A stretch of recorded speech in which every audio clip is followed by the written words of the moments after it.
mi lấy mua ra chi chắc có hạt tôi nhớ ít lên có siêu luôn nó nè Chị muốn ăn chị theo lên nào. chỉ mua ra chi với chắc có yếu nhớ ít lên có siêu luôn mà Là nhân xã sẽ ở lên nơi. bên xa đã chi lấy mua Lên nào chị xã đã chị theo.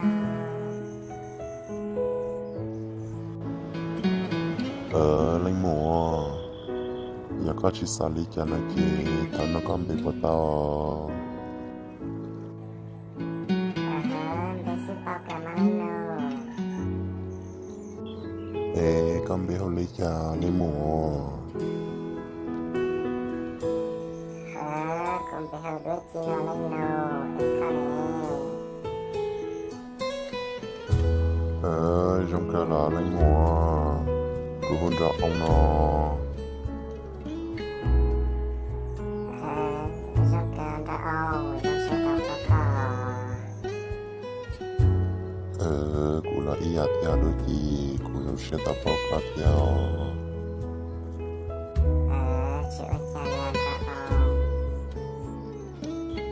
đôi khi có bất cả cụ có nhìn rõ cụ nè Con gì sẽ tao cả mà đã âu. Con gì thì chị ơi cha lên. ôi cha này đôi khi ôi cha phát ra sẽ cả cụ có nhìn rõ cụ theo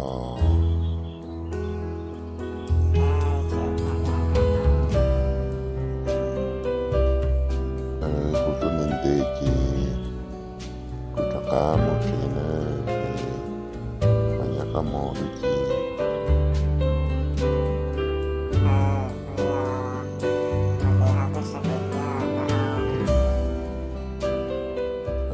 cụ liao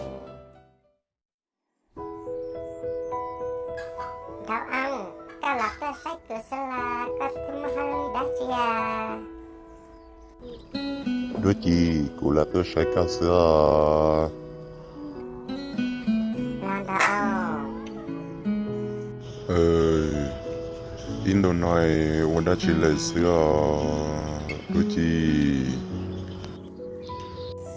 In đồ này nhá theo sơ là đậu.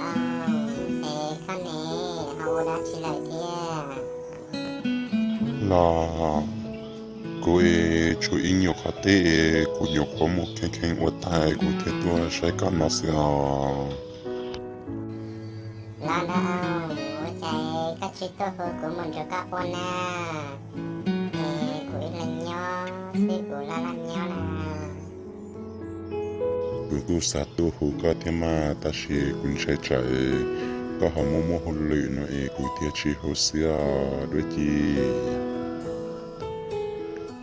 Là, lý sao nhà mơ đá chì nè chê. Tô hư của mình rồi các bọn nè. Của ý là nhó sư của là nhó. có lẽ đôi khi lý do nhà mua nó chè của mà tôi hú có mình ra của Nhưng mà nè, lý do nhà mơ hư của anh rồi ông. lên đó đôi khi chị của tôi đến đây chị có nhớ của một chế là nữa Đến đó đã ông. Tên mà mới giống con nè. Một tên học tôi sai của theo. bây giờ đôi khi mà nhà con